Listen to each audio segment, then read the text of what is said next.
I'm Dr. Louis Metzger, and welcome to New Wine Tastings, where we seek to reflect on contemporary cultural issues in a way that honors Jesus Christ, building relational bridges through Jesus Christ and contemporary culture. And it's my privilege to introduce to you Dr. Vincent Lloyd, who's a professor in theology and religious studies at Villanova University and is the director of the Center for Political Theology. And so, Dr. Lloyd, thank you so much for joining us here at New Wine Tastings. Thanks so much for having me. Looking forward to the conversation. So one of the many works that Professor Lloyd has written, and I encourage you to look up his website page at Villanova. One of them is Black Natural Law, Oxford Press, 2016. And before we get into it, I'm going to ask him a question that wasn't quite on the docket, but just about his research interests, which I'll ask about again at the end. But up to this point, the kinds of works he's done that are really, I think, very vitally important, not only to our contemporary culture, but to us at New Wineskins. So could you, before we get into Black Natural Law, Vincent, could you just share about some of your work, Black theology, dealing with religion, secularity, various subjects that you're engaging? Would you mind speaking to those issues, please? Sure. When I was an undergraduate, I was involved in a living wage campaign. I was working with the low-wage workers, dining hall workers and janitors to make sure that everyone was treated with dignity on my campus. And in that work, I saw the power of religion to speak to questions of justice in our world, in our communities. I saw the power of those for whom Jesus Christ is a model and beacon in their lives to struggle for justice against long odds. And that inspired me to devote the years to come studying and reading and teaching and writing about Christianity and questions of justice, thinking about both more philosophical questions in the early part of my career, but then after I lived in Georgia for a few years and questions of racial justice became so stark and unavoidable, thinking about how Christianity, political theology can speak to the racial justice questions of our time and how that was being ignored in all of this memorialization of Martin Luther King around Atlanta, where I was living. His role as a Christian, as a theologian, as a pastor seemed like it was often obscured. It felt like the secularism of the age was turning us away from the deep religious and theological resources and vocation that is necessary to understand King. So I got interested in sort of naming those forces, naming those forces of secularism that conspire to obscure these great heroes like King, and to recovering traditions of theological and Christian reflection that inspire struggles for justice. Fascinating. And Dr. King, tell me if you would agree with this, but I look at him as one of America's greatest public theologians. And as you say, secularity and secularism often discounts that profound feature of his work. I don't know if I've read this, but I've heard it said that he had indicated he's a Baptist pastor. He's the son of a Baptist pastor. He's grandson of Baptist pastors. He's a Baptist pastor. And Richard Lisher in his book, The Preacher King, talks about his theopolitical vision of even Ebenezer Baptist was a microcosm. J. Cameron Carter talks about that with Maximus and King, but that he took it with him. Ebenezer is the Ark of the Covenant on his civil rights campaigns. I just thought that was fascinating. That's lost to secularity. So it really started out as a grassroots interest for you, correct? I mean, that's what you were saying. It really started out in your work as an undergrad. I think it was at Princeton. I don't know if that was in Princeton or Trenton or where. I did work at Center of Theological Inquiry back in 2004. So was that in Trenton or? Yeah, in Princeton, but working with the with colleagues in Trenton, Yeah. that area of central New Jersey. Looks very manicured in some areas, and in other areas there's a lot of poverty and need, not so far away. Hmm. So just for our readers or our viewers, most recent work that shows on Professor Lloyd's webpage is Black Dignity, the Struggle Against Domination. Before that, Break Every Yoke, Religion, Justice, and the Abolition of Prisons. First one I mentioned was by Yale. This one, Break Every Yoke, Oxford. And then In Defense of Charisma, Columbia, 2018. The one we're focusing on today is Black Natural Law, as I mentioned earlier, Oxford Press, 2016. So without further ado, we'll get into some of the specific questions. So uh, if it's okay to call you Vincent for the purposes of the interview, please define for us natural law and then also Black natural law and how they may be related, how they may be different from one another, and as you articulated in your book. Sure. Natural law is a really confusing term. Right? It's a term that people use in a lot of different ways, and meaning lots of different things. It's a term that's been around for a long time, and has taken on different forms, sometimes for different political purposes. Basically, natural law means something about starting with nature and getting to law, right? What nature means and what law means, are both understood in different ways. The way that I think about it, and that many Christian traditions think about it, is that nature is referring to human nature, and the part of human nature that's relevant here is the image of God in human nature, and one can get to law by reflecting on that human nature. So if the image of God is found in one's human nature, then one can figure out something about God's law, not all of God's law, but something about God's law, not perfectly, but opaquely, vaguely, something about God's law through reflecting on human nature, and the different ways of charting that out, right? What does that reflection mean? Are areas of debate and interpretation. The mainstream, like one tradition that's gained a lot of prominence in the U.S. has been a tradition of thinking about the way in which God is imaged in the human as being in our capacity to reason. God is infinite reason. Humans can reason to some extent, right, in a limited, finite kind of way. And if we reflect on that capacity to reason, we can notice some things that are irrational. We can notice some things that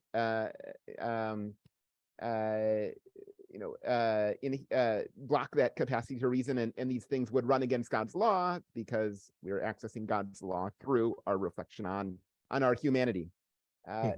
That strikes me as a quite secularist account of natural law, because it's reducing the image of God to something that we humans can understand in secular worldly terms.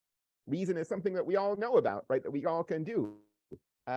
While there might be something reasonable or rational about the divine, or infinite reason in the divine might be associated, the way, to think that our capacity to reason is our way into the divine seems like it's missing something of the mystery of God, right? Which seems essential to understanding a right relationship to God. So I with these misgivings about the natural law tradition, I started reading texts in Black political thought and Black political theology, figures like Martin Luther King, Frederick Douglass, Anna Julia Cooper, W.E.B. Du Bois, and others. And there I found an account of human nature which is not just about reason. It's also about our capacity to feel, to emote, to imagine, to prophecy, to pray. All of these are part of what makes us human. And ultimately, there's something mysterious and ineffable about that humanity. But to get to the law in these Black sources, one has to start with that really complicated, irreducibly complex account of the human. So the Black natural law tradition takes that different starting point, not with reason, but with this more complex account of the human. It also, the Black natural law tradition, as found in these sources, also starts in community, not alone. In this sort of mainstream natural law tradition that we often hear about or learn about in Sunday school classes or theology classes. Sort of imagine a professor up in their office, trying to make these deductions about what of God's law we can discern through human nature, and then stating them as principles and then applying them to the world. In the Black tradition and works of Martin Luther King and Douglas and others, this is something that's happening collectively, right? As a group, a community, a church is exploring, examining human nature, not just me with my nature, but with others around me. And it's only through that collective process of discernment that more clarity can be gained about the content of the natural law. So those are a couple of the distinctive features of the Black natural law tradition. So just to make sure I understand, for the sake of our viewers, just to summarize, and then let me know if this is accurate, Vincent. But one is not focusing exclusively on reason. You'd mentioned emotions, you mentioned the experience that we have, etc.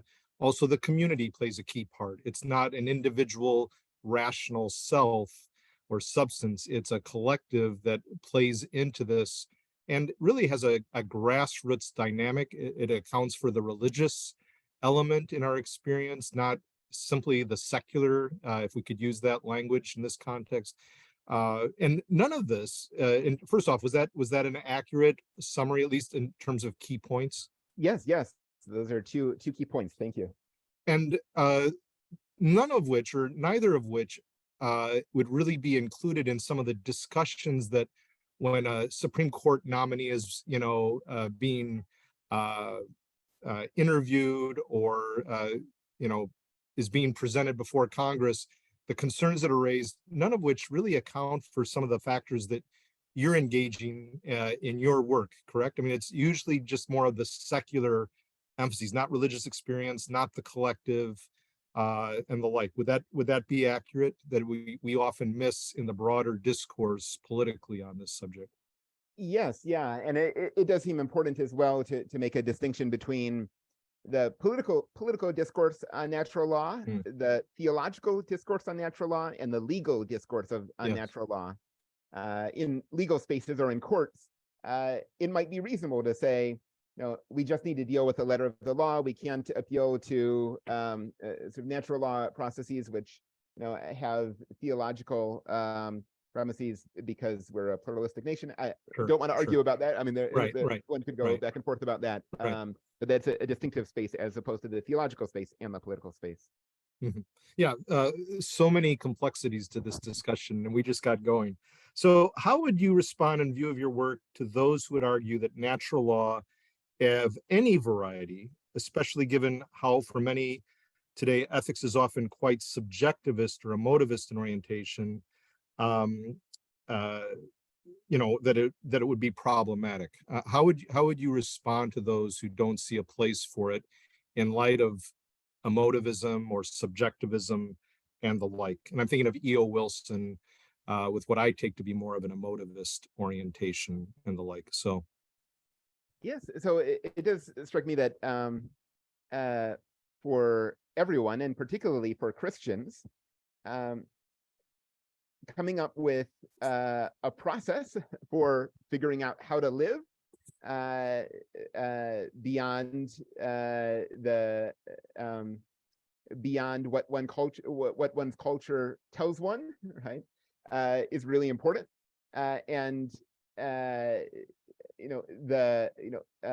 Sacred texts can be helpful with that and can provide models, but there are also all sorts of questions for which we need truthful answers, right?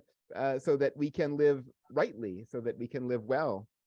And natural law, when it's understood in a faithful, careful way, I think can provide some of those answers, can orient us toward truth. And that means starting with reflection on what we have access to, which is the image of God in ourselves, right? This is a sort of core Christian commitment. Even those who profess themselves to be secular often would affirm that, there's something special, irreducibly important about their own humanity, right? About our shared humanity. So starting with that, it seems like an essential starting point, and realizing that to figure out how to live is never going to be easy, right? It's going to be a process. And it's going to require ongoing reflection and correction from those around us, and us to offer correction to those around us as well. So it's not just about sort of how you feel and then acting in that way, right? It's about a process of discernment that does start with our humanity, but not because it's just humanity, but because it's where we find the image of God accessible to us beyond revelation, beyond Scripture, and then sort of going carefully from there. So if I hear you correctly, Professor Lloyd, it's not that you're wanting to remove consideration of the emotions. I mean, you said before that natural law should account for experience. You're not out to discount what might be framed by way of social biological ethics and but you're just wanting to account for a more comprehensive approach to all matters related to law and ethics. Would that be fair? Is that the whole of our human constitution and our and nature and creation, not just a part? Would that be a fair summary? Yeah, that's right. The one amendment I would make is that emotion and experience strike me as two different things. And what I'm concerned with in natural law is our capacity for emotion, as well as reason, as well as imagination, as well as other things, as opposed to experience. Experience seems like a very secular category, and one that leads to reductive conclusions about just like learning from where you've been and doing whatever that experience tells you to do. Well, and I guess I should speak to more experience, as in yes, religious experience. What, or emotion? How would you articulate emotion? Just because these things get so complex, how it accounts for experience, but it's not reduced to experience, not simply a feeling. Could you speak to that? Would that be all right here? There's just Sure, so yeah. many facets of this conversation. Yeah. Thanks, and thanks for making the time to think carefully about these complicated issues. Right. So when we're asking what makes us human, one of the things we're thinking about is how are we different from an animal, from a inanimate object, right? And certainly that we can reason is one way in which we're different from a rabbit or a stone or a fork, but we can also love and fear and hope and be passionate in various ways, right? These all strike me as being important aspects of what distinguishes our humanity, and God-given, right? And not sort of accidentally God-given, but given to make the human in the image of God, because these are also characteristics that we find in Scripture attributed to God, right? These passion, right? We don't think enough about the passion of God in this emotional sense. Yes. Okay. Well, thank you so much. Dr. King would no doubt take issue with dismissals of Black natural law today, given what was at stake for the civil rights movement and its legacy. What might he argue in your estimation? I know it's hard to try and think through what would Dr. King say today if he were here, but what might he argue in our current social climate regarding such dismissals from your vantage point? Mhm. Yes, I think King would lament the secularization of political discourse, right? Which is not a sort of simple secularization. We still hear words that sound Christian in political discourse, in American political discourse, and yet the what King was the tradition in which King was immersed and which allowed him to reach normative conclusions and move people to action was a tradition that was not just about faith, hope, and love as slogans, right? Not just about praying to Jesus in public, right? As a sort of performance, was not just about wearing a clerical collar, right? But was about Christian formation, Christian community, the richness of Christian history, about scripture, about a style of thinking and relating to each other that was grounded in scripture, modeled on the life of Jesus, and hopeful for the nation out of those resources. So I think King would worry that today we don't have those resources readily at hand anymore when religion is either ignored or cheapened in these sort of public debates. You know, it reminds me of Jeff Stout's work on democracy and tradition that I'm sure you're very familiar with. I don't know if you had opportunity to connect with him when you were at Princeton, but you know, I think from his own vantage point, and it might be different from your own, he laments the fact that we don't account for various traditions, religious traditions, and contemporary discourse. And I don't want to get so much into that, but it just reminds me of what he was arguing for in that book. And one of the individuals he appreciates quite a bit, as I recall, is George Huntsberger's work, or Hunsinger's work rather, at Princeton Seminary, with trying to account for the Bardian tradition in public discourse. But there's a thick narrative for King that he's bathed in the biblical tradition. It oozes from his pores, even in his political discourse, his public engagement. And yet, you know, this is not quite the questions, but and yet he was able to engage profoundly, even in an extremely pluralistic context in his own day, where even people who weren't Christian and the like would still take very seriously his prophetic utterances. And it was just an incredible ability, in my estimation, to be able to present his own particular Christian faith and tradition in a way that really did serve the common good. It was the higher good, or the highest good, but for the truly the common good, not just for Christians. And that's often lacking today in Christian political discourse. I mean, he was really thinking everyone, the Vietnamese, he was thinking everyone, communists, not just people in our context of a certain kind of democratic tradition.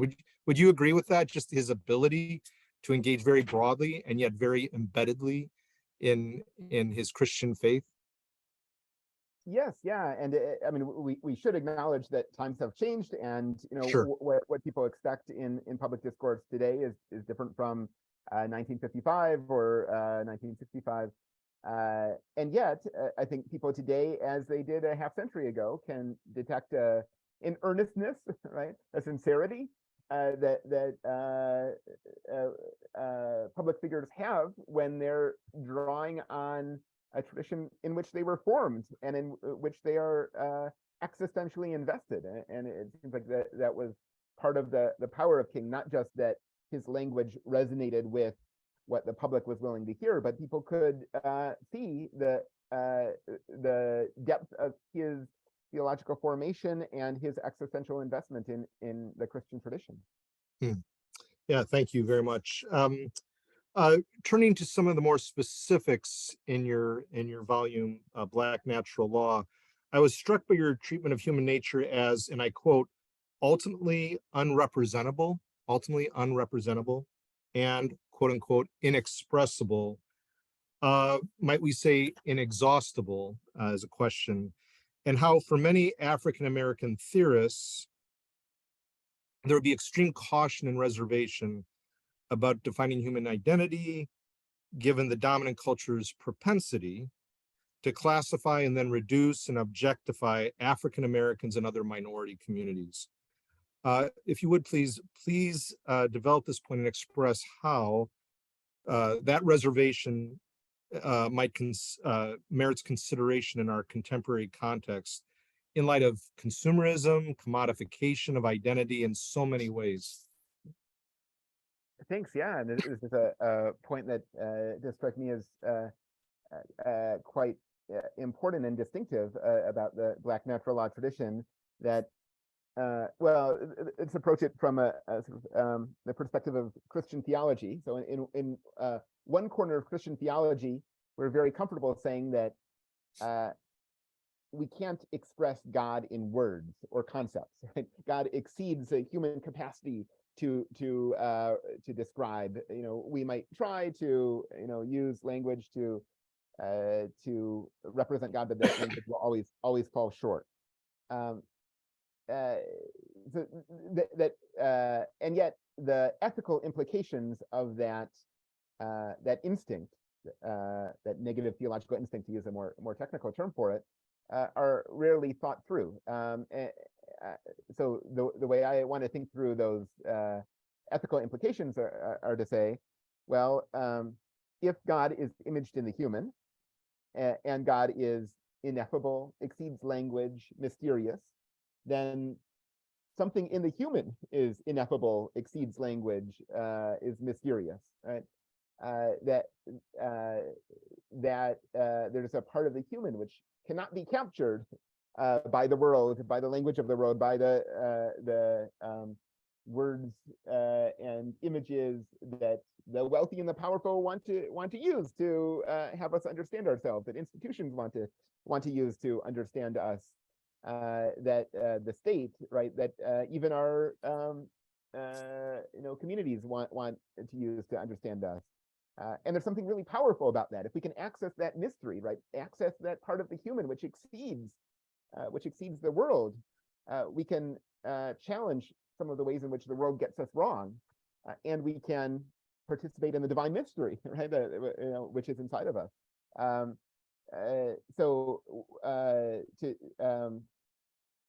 This means in part that reflecting, each of us reflecting on that, and reflecting on the ways that the world tries to capture us with languages of race, languages of gender, languages of sexuality, languages of economics, right, that try to reduce us to dollars and cents. All of those are getting us wrong and are defaming the divine. It seems like a big problem. And so speaking out about that and organizing about that, organizing against that with our fellow citizens or fellow Christians seems like really important work today and throughout time.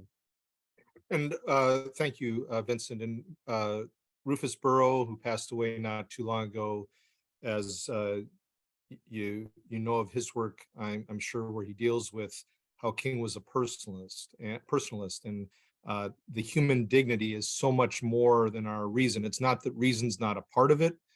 Certainly, Dr. King brought incredible rational acumen and his various skills to bear on public discourse, but he was very concerned not to reduce people's dignity in terms of the image of God that you alluded to and the like. Karl Barth, I'm a Barthian of sorts, and Barth and Bonhoeffer too saw the image of God in a way that was ultimately a relational constitution. So it was never a capacity or an activity. It was far more than that.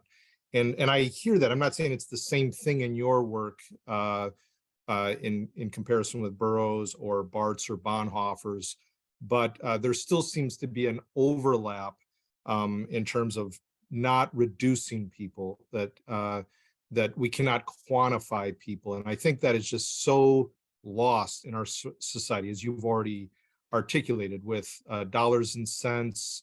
It can be used in social media campaigns, political discourse. How would you, in this activism, it's not one of the questions, Vincent, but how would you in encouraging as an academic and having been involved in activism, I'm not asking you to speak to per se specific issues, but how would you seek to alert people to make sure that that's a core part of activism? Because I think even the left and the right, right and the left, there should be some resonance with your point that people don't want to be reduced. And I wonder if there's a way in which you could speak to that, just like how you would encourage people today in activism to make sure that that's not lost, whatever they're activist oriented for. How do you make sure that people are not missing, shall I say, the bullseye or the main point, that people should not be targeted, not reduced to a demographic, et cetera, or a quantity? Would you mind speaking to that issue just in broad terms? Sure. So it's such an important and pressing issue today.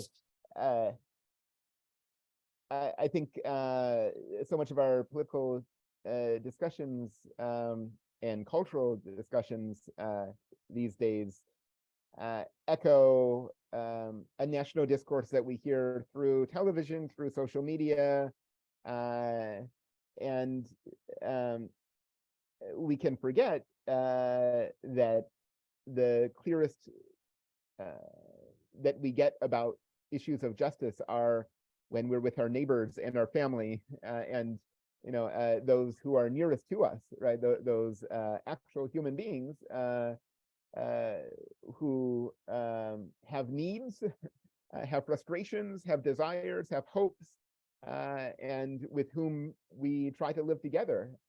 When we're tempted to echo the national discourse, and the national discourse can be polarizing and can be toxic and can be off-putting.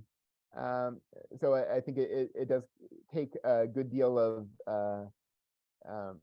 restraint to hold off on echoing those sorts of national discourses, or even international discourses at some points now, and take as our starting point those who are nearest to us and whose needs and desires we can be most clearly attentive. So there's a real sense, as with the African American tradition generally with natural law, to see ourselves embedded in communities. I mean, you mentioned that early on, you're mentioning it again now. You think of Douglass, you think of King, and a variety of other figures. They weren't doing it in their lonesome. So if one's an activist, make sure one's really embedded in a community, that one's staying close to their community as a key item, not to be out there doing it in one's lonesome, and really to hear the hearts, the voices, the emotions, the collective, I don't want to use the word experience anymore, like what you said earlier, but the collective stories of the people in your midst. Because if we lose sight of that, there's a detachment that sets in, and we'll be easily prone to being in danger of reducing even people in our own community in our activism. Would that be a fair reflection in light of what you've said? Yes.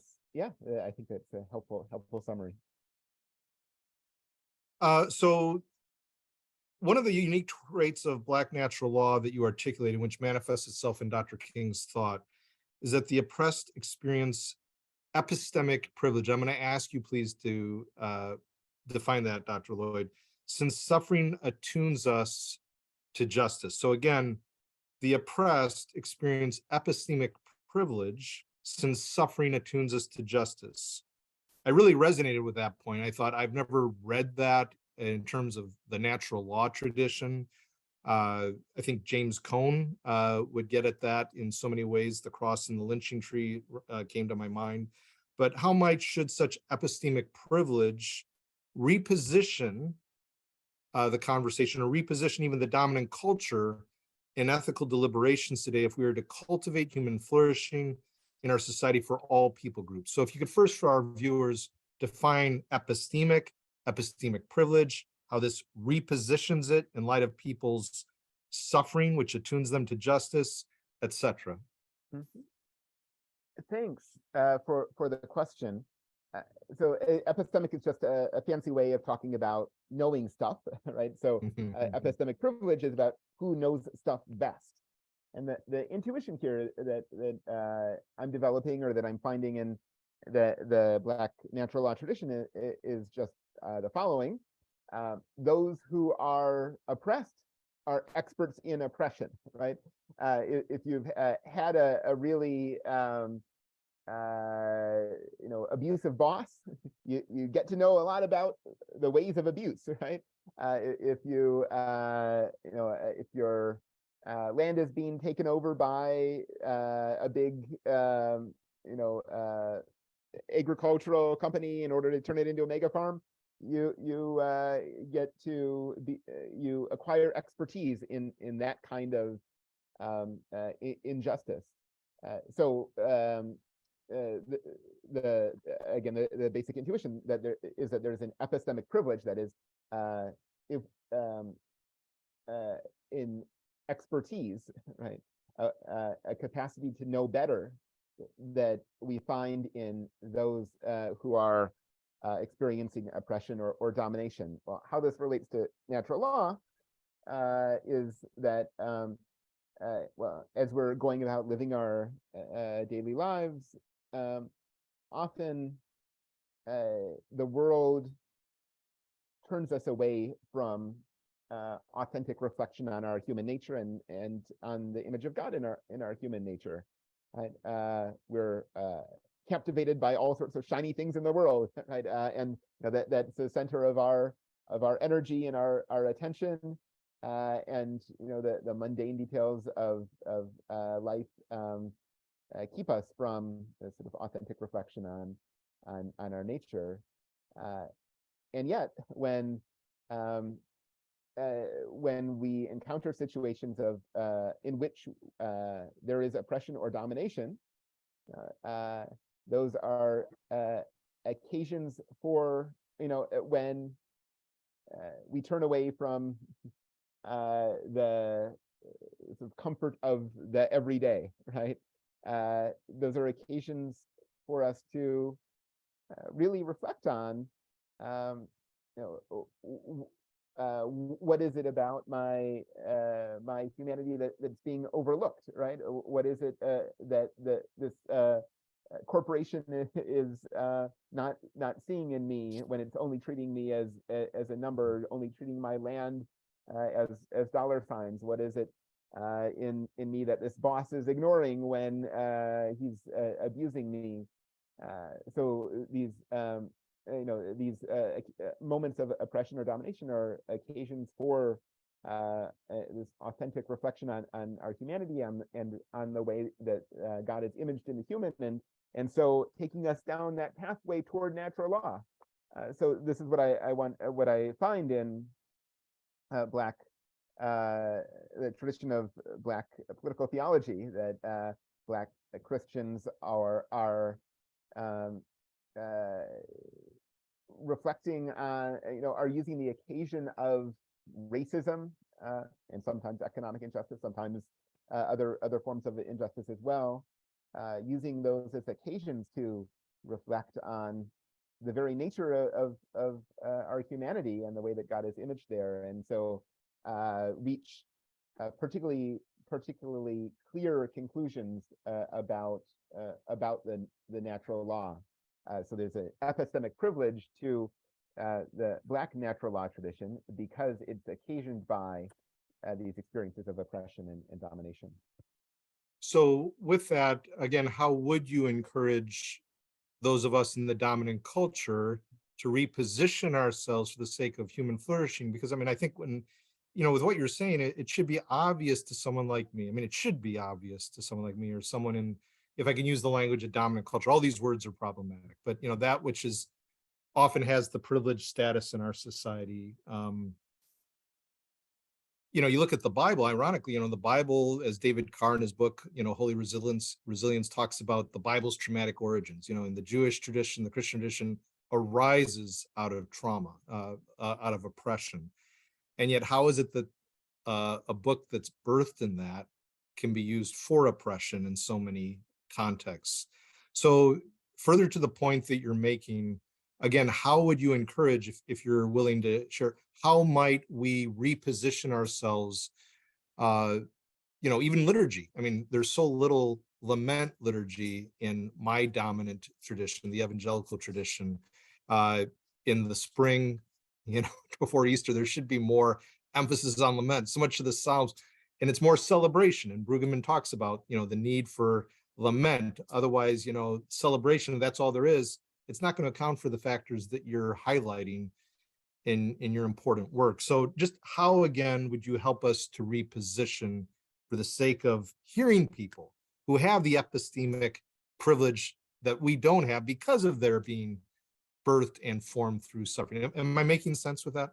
Yes, yeah, this is an important question, and it strikes me that we often there's a sort of inertia of our lives where we're around a certain sort of people, and we befriend them, and we stay around them, and we as time passes, we have fewer and fewer occasions to encounter those who are quite different from us, those who are of different classes and races, but who actually may not live so far from us, right? Who actually may enrich our worlds if only we sort of step out of our habits a little bit. So I think the more we can,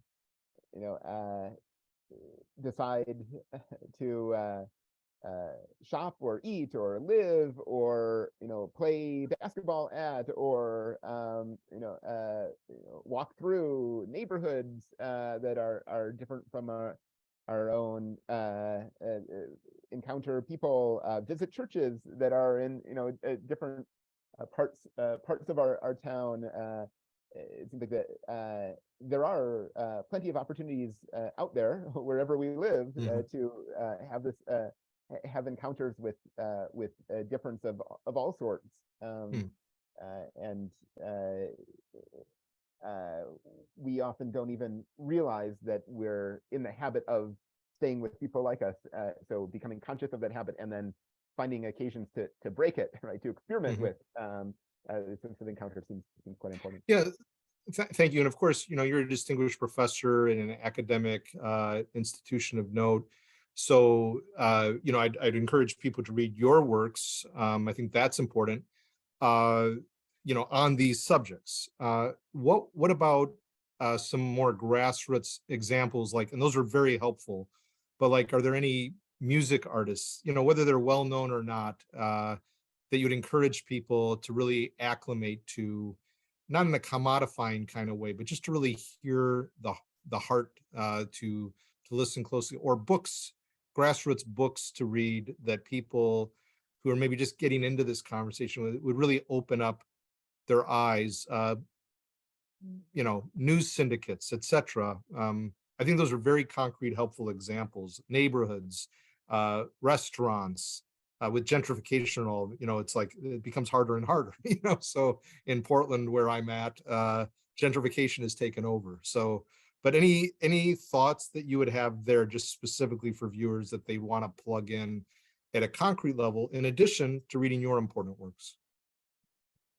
Thanks. Yeah. So at the end of Break Every Yoke, this book that you mentioned, we have a list of grassroots organizations that are working on prison justice initiatives, and I think this is a one space where individuals and communities can be particularly effective, both in creating change and in transforming their own lives. I think everyone who I've talked to who has been teaching in a prison or has been ministering in various ways in prisons has been deeply affected by that experience. And we're at a moment now in 2022 when there's a flowering of different ways to critically engage with the prison, those who are formerly incarcerated, those who are working to build alternatives to incarceration through restorative and transformative justice initiatives, and those groups are, those initiatives are, which are often, are always right, at their best, led by those who are currently or formerly incarcerated and their family members. And I think that kind of experience of being part of a group that is led by those who are most affected by a problem like the prison system can be quite powerful as well. So again, you mentioned your work, Break Every Yoke, Religion, Justice, and the Abolition of Prisons with Joshua Doubler, Oxford Press, 2019. And there you said in the appendix, there is some practical guides to help people acclimate themselves, whether it's prison reform, etc. Did I hear you correctly, just for the sake of our viewers? Yeah. Mm-hmm. Okay, so I'll encourage all of us to check that out, to read the work, and go from there. As we come to the close of this, what are some concluding thoughts that you would wish to share with the viewers and with me about your current research, whether it's in Black natural law or ethical, other ethical aspirations, theological, religious aspirations that you have in your research that you'd like us to know about? Sure, and thanks for spending all the time talking with me here and having a really in-depth and clarifying conversation. The story that I tell in Black natural law is a relatively sad story, right? It's a story in some ways of lament. There was once this robust tradition of Black natural law reflection from the 19th century all the way up to the middle of the 20th century, with these sort of heroic figures like Frederick Douglass, Anna Julia Cooper, and Martin Luther King. And then things go wrong, right? The excesses of the Black Power movement result in the tradition collapsing and only fragments remaining. There's some fragments that are picked up in electoral politics, some fragments that are picked up in partisan political movements, but this tradition in all of its dimensions, right, is largely absent from Black politics. So that was a sort of a sad story that seemed to suggest there wouldn't be much more racial justice organizing happening in the US. And then Black Lives Matter happened, right? Then it was clear that there's a whole lot of energy and there are intellectual and spiritual resources that remain for Black political organizing. The story that was being told about Black Lives Matter, especially in the first years of the movement, was that it was a very secular organization. Instead of having pastors in the front lines, now there were young people without clerical collars on the front lines. Instead of talking about love and Jesus and God's law, right, there talk about other issues and a more secular idiom. But when I started spending more time talking with and listening to the language and energy around Black Lives Matter organizing, it struck me that there is a really rich spiritual and even Christian influenced vocabulary that circulates, conceptual vocabulary and set of images that circulate around those movements. Themes of faith and love and a kind of hopefulness, one that's has its crucifixion moment, but also has a resurrection hope to it, is an integral part to the Black Lives Matter movement. And instead of natural law being circulating in the movement, what I found was a language of dignity. The very first line of the Movement for Black Lives Matter platform is an affirmation of dignity of Black Americans. So in work since this Black Natural Law book, I've been trying to unpack what that means, right? What it means to start with dignity instead of natural law, how we can fill out a kind of the Christian imagination that might be animating justice movements that are very loud, very loudly say that they are not Christian, right? If we're suspicious of secularism, right, it's not just the secularism of the sort of state, but it might be the secularism that's been internalized in movement leaders themselves that we need to be suspicious of. And sort of read movement leaders against themselves as participating in the movements of the spirit, even if they're saying they're not Christian. So those are some of the ideas I've been trying to play with in work since Black Natural Law. So again, the emphasis on human dignity, regardless of whether someone is explicitly religious in their language or in their tradition or what have you, that emphasis on dignity is something you highlight, you're resonating with, you're expounding upon and saying, this is something that needs to be featured, developed further. Would that be accurate? Exactly, yes. Yeah. Well, excellent. I look forward to reading more in that sphere from you and from others writing in this domain. So Professor Vincent Lloyd, Villanova University, author of Black Natural Law and many other works. And you can check out his website page there and the work he's doing at the Center of Political Theology as well. Thank you so much for joining us today at New Wine Tastings. We really appreciate your time, your thought, and your important work for the sake of the society at large. Thanks for having me. It's been a great conversation. Okay, all the best. Goodbye. And thank you all for joining us here at New Wine Tastings. Look forward to reflecting further on this and related subjects in the new year. So blessings to you all as you rest and recuperate and as you move forward into 2023. All the best to you as well. Goodbye.